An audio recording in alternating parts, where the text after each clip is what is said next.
Good evening, Tacoma Academy Preparatory grades 3, 4, and 5. Tonight, I just want to read a little bit with you guys. I just finished reading one of my personal favorites, Goodnight Moon by Margaret Wise Brown.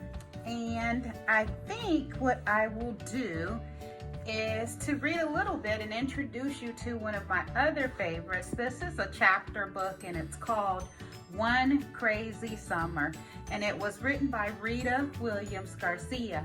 And if you look very closely at this book, you will see that it has won some awards. Some of those awards are the Scott O'Dell Award, the Newbery Award, the Coretta Scott King Award, and the National Book Award finalist.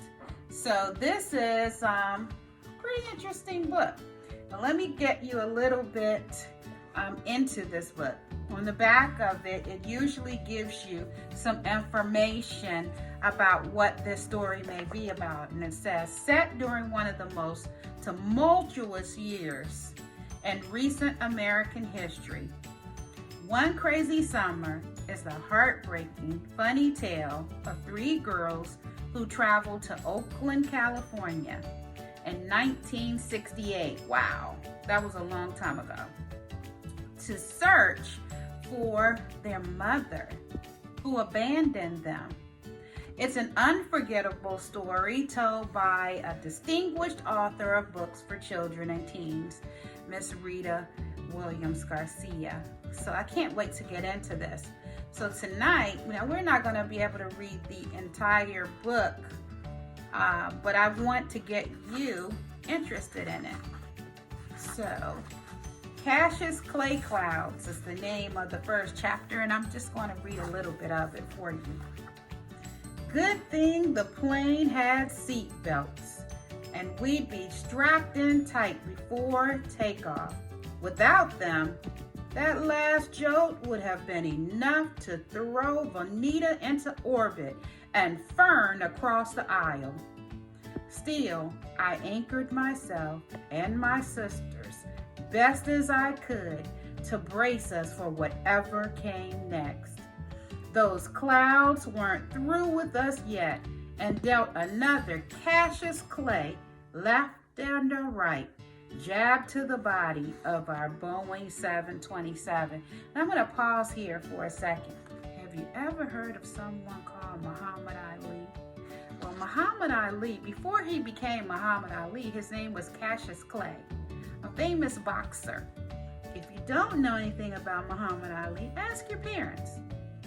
So what this author is saying was they were in the plane, and the plane was just going so crazy that it was just going up and up. Probably the wind and all of that was causing the plane to shake around a little bit. Now Vonetta shrieked, then stuck her thumb in her mouth. Fern bit down on Miss Patty Cake's pink plastic arm. I'm thinking Miss Patty Cake must be a what? A doll. I kept my whimper to myself. It was bad enough. My inside squeezed in and stretched out like a monkey grinder's accordion. No need to let anyone know how frightened I was. I took a breath, so when my mouth finally opened, I'd sound like myself and not like some scared rabbit. It's just the clouds bumping, I told my sisters. It's just the clouds, like they bumped over Detroit and Chicago and Denver. Bonetta pulled her thumb out of her mouth and put her head in her lap. Fern held on to Miss Patty Cake. Remember, that's the dog. They listened to me.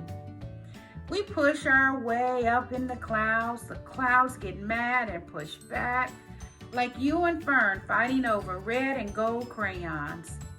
I didn't know about clouds fighting and pushing for a fact, but I had to tell my sister something. As long as Vonetta kept her fear to one shriek and Fern kept hers to biting Miss Patty Cake, I kept on spinning straw, making everything all right. That's mainly what I do. Keep Vanetta and Fern in line. The last thing Pa and Big Ma wanted to hear was how we made a grand spectacle of ourselves. 30,000 feet up in the air in an airplane all around these people. You know how Papa is, I told them. No way he put us on a plane if it were dangerous. I wonder what's going to happen with these ladies as they travel in the plane. Have you ever been on a plane where you have what they call turbulence with the wind?